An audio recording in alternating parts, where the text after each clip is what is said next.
Indonesia itu indah, pantainya panjang, gunungnya megah, alamnya luar biasa. Tapi di balik keindahan itu, ada satu fakta yang jarang kita pikirin.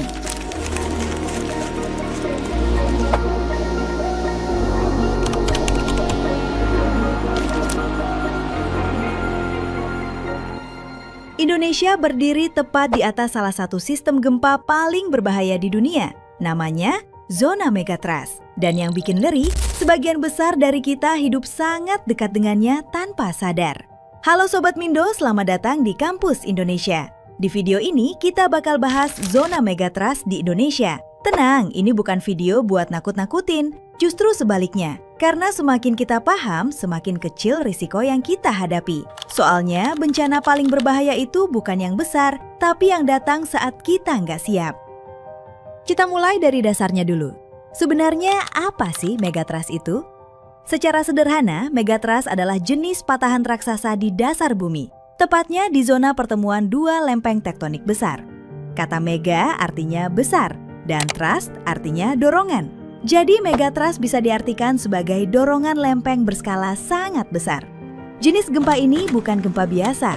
Gempa megatrust biasanya berkekuatan di atas magnitudo 8. Energinya sangat besar dan seringkali memicu tsunami, terutama kalau terjadi di bawah laut. Sekarang pertanyaannya, kenapa megatrust bisa terbentuk? Bayangin, permukaan bumi itu kayak puzzle raksasa.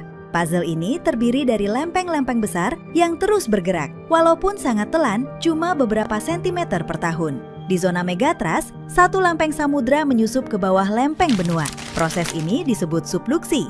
Masalahnya, kedua lempeng ini nggak selalu langsung geser dengan mulus. Kadang mereka terkunci, kayak dua papan yang saling ditekan, tapi nggak bisa bergerak. Selama puluhan bahkan ratusan tahun, energi terus terkumpul. Tekanannya makin besar, ibarat pegas yang terus ditekan. Dan ketika kekuatan itu sudah nggak bisa ditahan lagi, lepasan energinya terjadi dalam hitungan detik. Itulah yang kita rasakan sebagai gempa megatrust besar.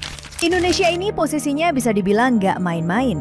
Kita berada di jalur cincin api Pasifik, salah satu wilayah paling aktif secara geologi di dunia. Di sini, beberapa lempeng besar dunia bertemu, lempeng Indo-Australia, lempeng Eurasia, dan lempeng Pasifik. Pertemuan lempeng inilah yang bikin Indonesia punya ratusan gunung api aktif, tapi juga punya potensi gempa besar yang tinggi. Jadi kalau ada gempa besar di Indonesia, itu bukan kejutan. Secara geologi, itu memang bagian dari risikonya. Sekarang kita masuk ke bagian yang paling sering dibahas. Zona megatrust itu ada di mana aja sih di Indonesia? Yang paling dikenal tentu megatrust Sumatera. Kita semua ingat tsunami Aceh tahun 2004. Gempa berkekuatan lebih dari magnitudo 9 itu menjadi salah satu gempa terbesar dalam sejarah modern.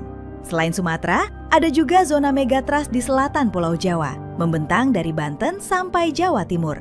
Wilayah ini padat penduduk dan sebagian besar kotanya berada di pesisir. Belum lagi di kawasan Sulawesi, Maluku, dan Papua yang aktivitas tektoniknya sangat kompleks dan terus dipantau oleh para ahli. Penting diingat, peta zona megatrust ini bukan ramalan, tapi peta potensi. Artinya, bukan soal kapan akan terjadi, melainkan di mana risikonya ada. Kalau gempa megatrust sampai terjadi, dampaknya nggak main-main. Kerusakan infrastruktur besar-besaran, korban jiwa, aktivitas ekonomi lumpuh, dan di wilayah pesisir, ancaman tsunami jadi sangat serius. Tapi banyak ahli sepakat, yang paling berbahaya itu bukan cuma gempanya, melainkan ketidaksiapan kita menghadapinya. Gempa nggak bisa dicegah, tapi dampaknya bisa dikurangi. Mulai dari hal sederhana, tahu jalur evakuasi, ikut simulasi bencana, dan memahami apa yang harus dilakukan saat gempa terjadi. Dan satu hal yang sering diremehkan, jangan panik dan jangan sebar informasi yang belum jelas. Selalu cek sumber resmi seperti BMKG dan lembaga kebencanaan. Zona megatrust itu nyata, tapi bukan berarti kita harus hidup dalam ketakutan. Dengan pengetahuan, kesiapan, dan sikap yang tepat, risiko bisa ditekan.